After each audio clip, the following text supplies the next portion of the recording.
What's up YouTube, it's your boy Nash here. Welcome back to the channel and welcome to another episode of WWE's Biggest Issue.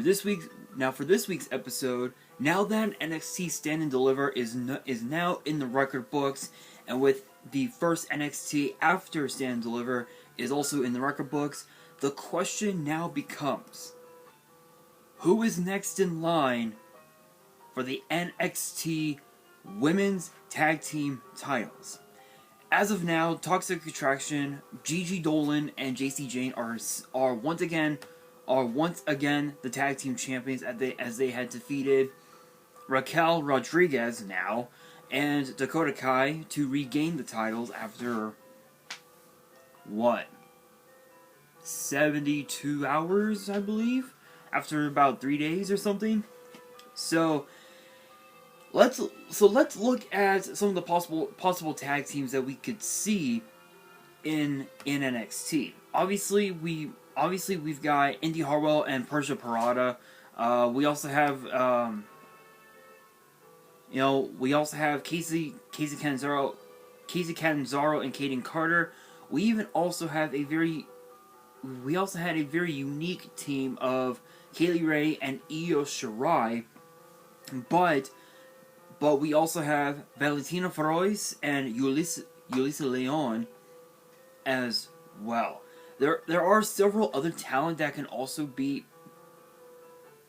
be put into the mix. So those are the top 3 teams I could definitely see taking the titles off of JC Jane and Gigi Dolan.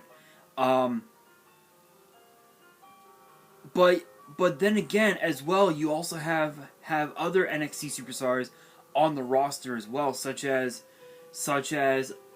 Amari Miller. You also have Candice LeRae, who is still on the active roster, as far as we know. Rumor has it that WWE froze her contract, so she can focus on her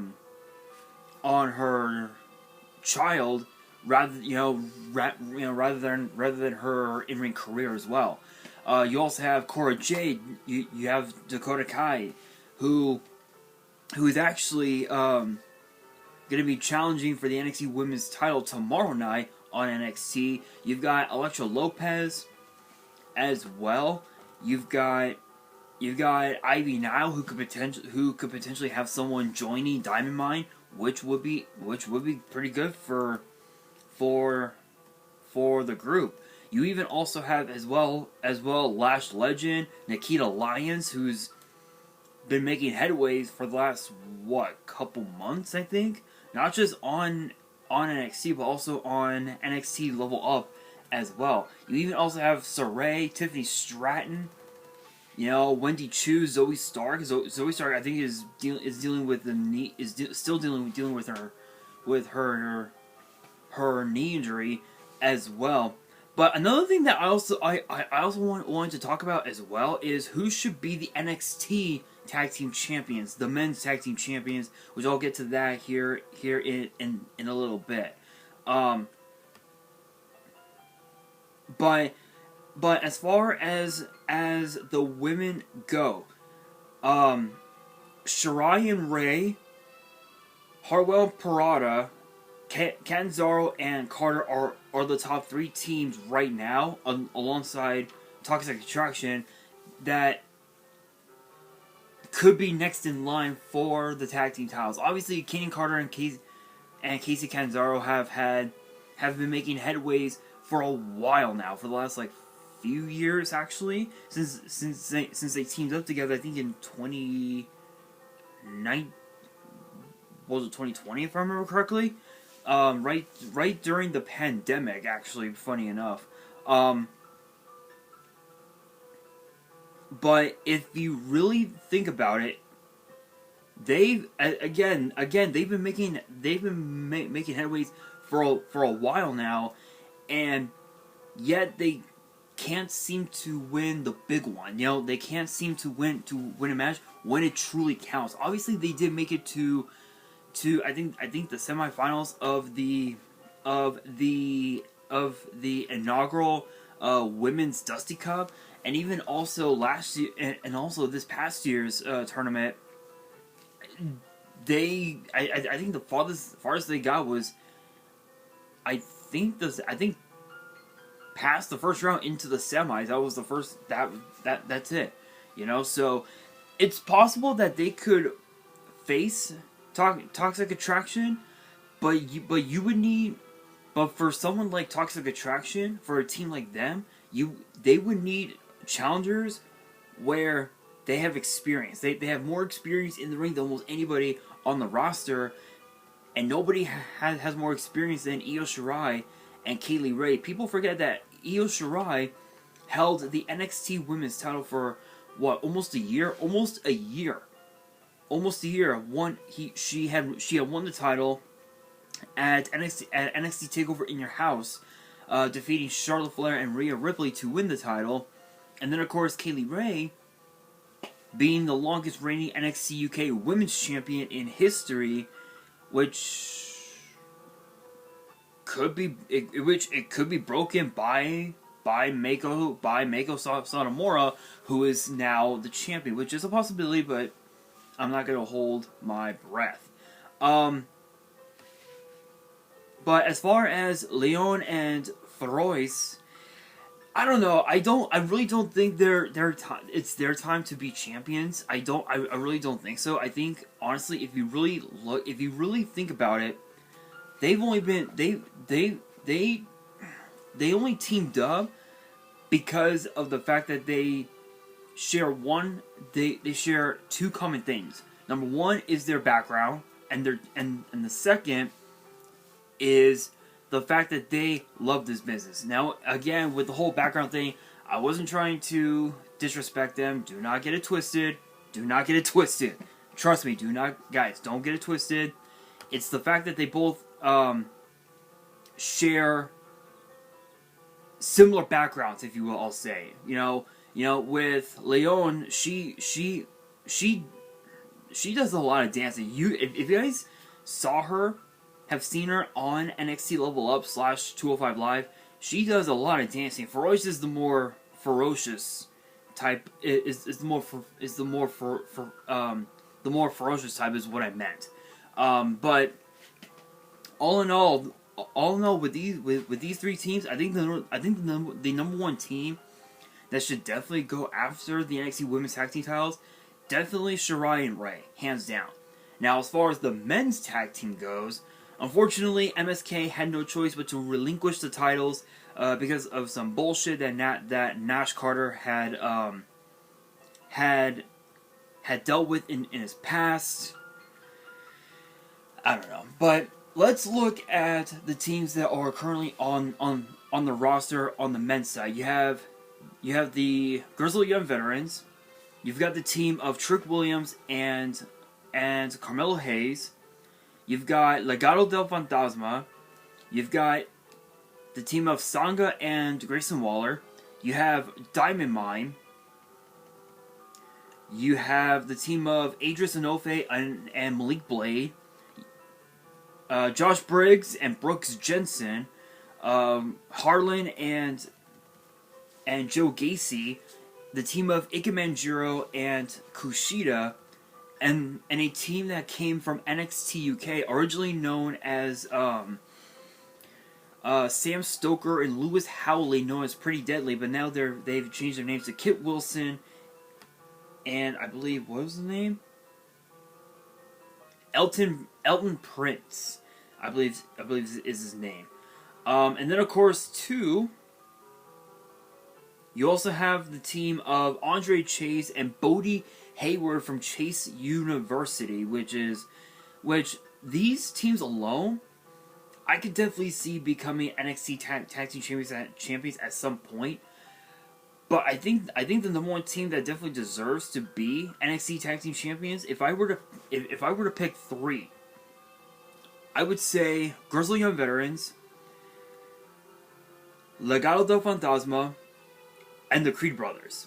GYV because of the fact that they became the first ever NXT UK Tag Team champions by defeating one of the best tag teams in all of Europe, Mustache Mountain, Tyler Bate, and Trent Seven, who are now tag team champions themselves, which is awesome. And with how crafty they could be in the ring, that could really take them really far in the NXT men's tag team division, which would really catapult them in, going into the main roster and potentially facing up against teams like RK Bro, teams like the Hurt Business, the Usos, who else can I think of? The New Day, just to name a few. It could really take them far. Legado, on the other hand, they only want the titles just to further their own legacy. Hence the name Legado. They want to make Santos Escobar proud, and I don't blame them. I don't blame them. Honestly, I've been on the side of Legado since Santos became Cruiserweight champion. When I first saw the dude, I looked at him. I'm like, you know what? This dude's going places. This dude is going places. And when we found out that it was all a ruse for Santos to become Cruiserweight champion, with the whole Walking Wild and Raul Mendoza being kidnapped bullshit, I knew that Legado was going to be a force to be reckoned with. And even now with the addition of Elektra Lopez, Legado is going to be 10 times more dangerous than we had ever seen them before. So Legado could really do a lot of damage in as far as the tag team division goes. They could do some serious damage. But as far as the creeds go, I'm gonna be honest. Diamond Mine, they've been impressive. I will admit that. In fact, truth be told,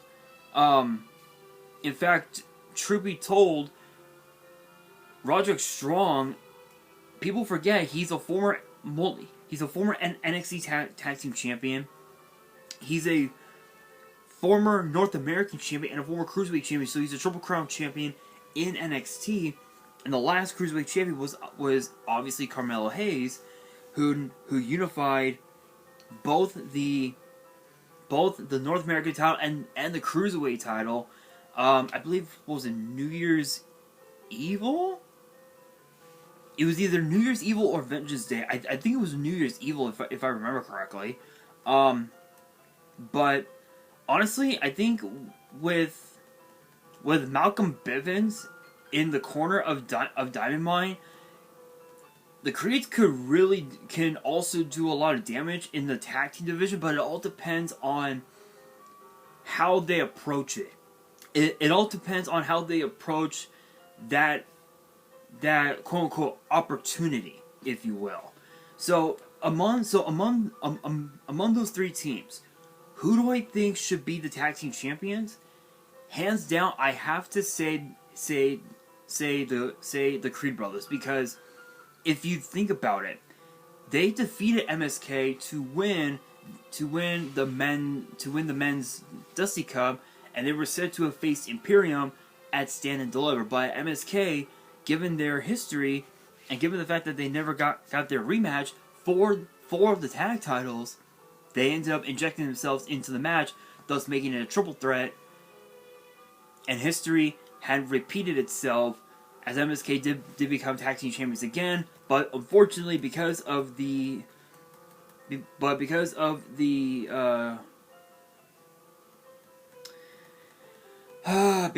bullshit that had happened to Carter within the last year, which I did talk about just a little bit also here on the channel. Unfortunately, he has been fired. I know, and I'm actually looking on WWE.com, looking up the roster for NXT, and they actually took Nash Carter off of their off their list entirely. Wesley is the only member of MSK that's on here. So it is unfortunate, but honestly, again, I think as far as the women's titles go, Shirai and Ray. As far as the men's titles go, definitely the Creeds. With those two as the NXT tag team champions, they could really do some serious damage and can really help elevate both the men's tag team division and the women's tag team division to heights nobody ever thought possible. You know, especially with Malcolm Bivens running Dynamite, you know, as the agent, if you will, for Diamond Mine. That right there would be big money for Diamond Mine, in my personal opinion. But I know this was relatively short, but I just wanted to give you guys my thoughts on this whole situation. But that brings me to the question of the day: who do you guys think should be the NXT men's tag team champions and the women's tag team champions? Let me know down in the comments below. And that will do it for today's video. Hopefully you guys enjoyed. If you did, make sure you guys smash the thumbs up button. If you guys are new to the channel and you guys want to see more episodes of WWE's Biggest Issue, which get posted every Monday, make sure you guys subscribe to the channel and hit that notification bell so you guys do not miss out on any new content that comes your way. And as always, make sure you guys follow me on Twitter and on Instagram. All the links will be down in the description below. And if you guys have any fan mail you guys want to send me, and you guys want me to open it up on the channel, all the info will be down in the description as well. And on that, this is your boy Nash, signing out.